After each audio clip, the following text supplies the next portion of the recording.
The day began like any other. On August 4th, a warm summer morning, chirping birds, and tension already thick in the Borden household. In 92 2nd Street, Lizzie Borden arose, by all accounts, around 9 a.m. in the morning. Her father, Andrew, had already gone out to attend to business. Her stepmother, Abby, was reportedly straightening the guest room upstairs. The maid, Bridget Sullivan, was feeling ill but still made breakfast and was later ordered to wash the windows despite the heat. Lizzie told Bridget that morning that her stepmother had received a note, a summons to visit a sick friend. Oddly, no such note would ever be found, nor did anyone ever come forward to say they had sent one. Sometime between 9 a.m. and 10:30 a.m., Miss Abby Borden was attacked upstairs. The first blow from the hatchet would hit her just above her left ear, leaving a flap of skin like a hinge, and that would not be found out until after her body was discovered. She ended up being struck 11 times with the hatchet. One blow split the back of her skull, causing her to fall face down between the bed and the wall. The remaining blows were discovered as she lay there. No one heard the screams, and no one saw blood-stained clothes.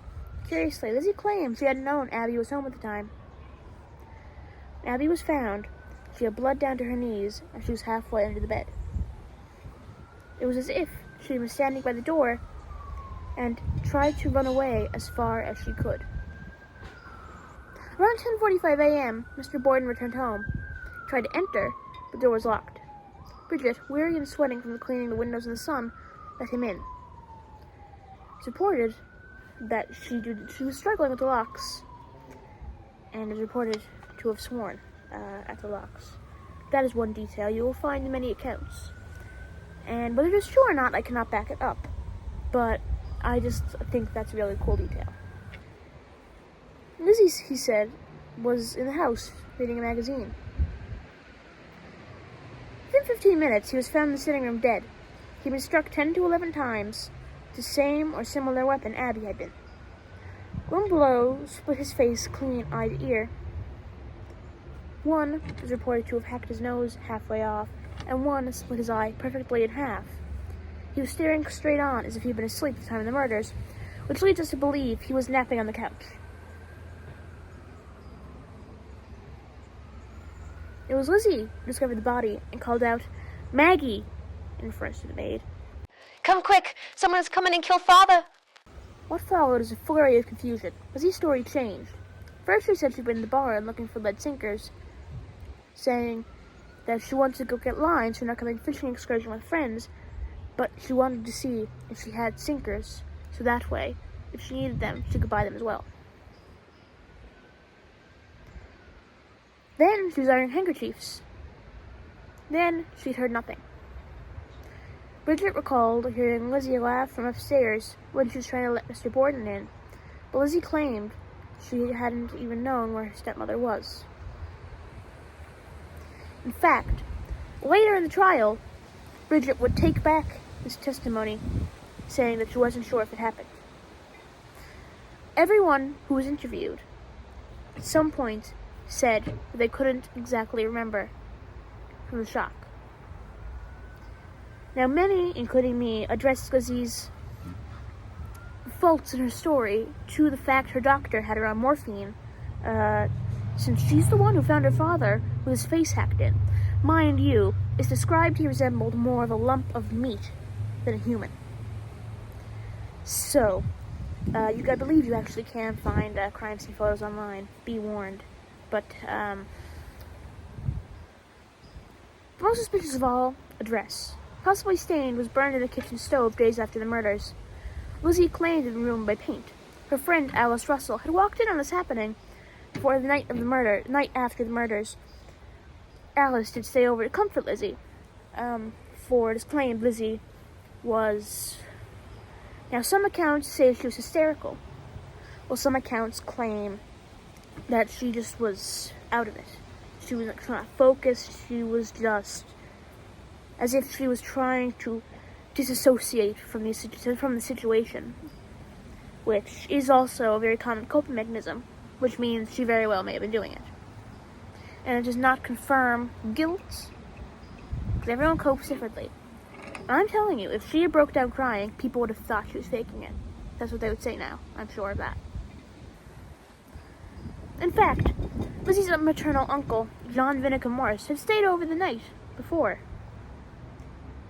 He claimed he planned to stay a few nights, and he was known for unexpected visits.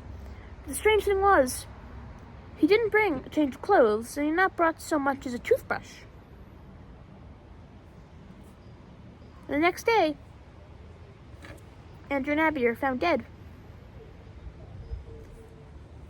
Fun fact, John was actually a former butcher. Even so, the police are hesitant. She was a respectable woman, active in church. Women were seen as too fragile for such violence. But pressure mounted, and 12 days later, Lizzie Borden was arrested. Even despite stereotypes of the time, it was not completely unbelievable that she could commit such an act.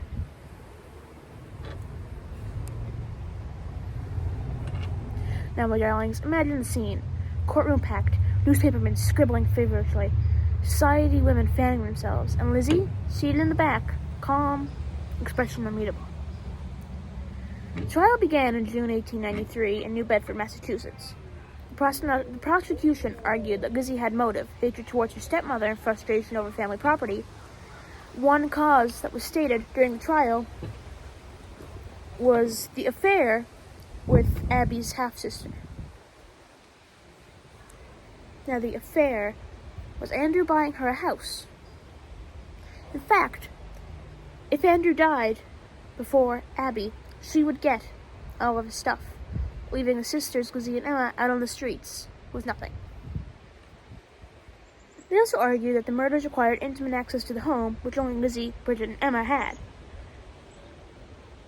At the time, Emma claimed to be out in Fairhaven. In fact, we can confirm, because she was not home, and they had to send her a telegram. She did not arrive until, I believe, that evening. But the defense countered. There was no blood on Lizzie. The hatchet had no fingerprints. Lizzie had always been obedient, religious, and incapable of murder. The skulls of Mr. and Mrs. Borden were brought into the courtroom and shown to the jury. It's reported she fainted. After 10 days of testimony and just 19 minutes of deliberation, the jury returned. Not guilty. Lizzie burst into tears. She had been acquitted. The crowd, reporters and observers were stunned. Some cheered, others whispered. The shadow still remains over Fall River, and it is likely we will never know who did it. Yet, with that, my darling daydreamers, I have to go. I shall see you all soon. Until then, please, just don't die.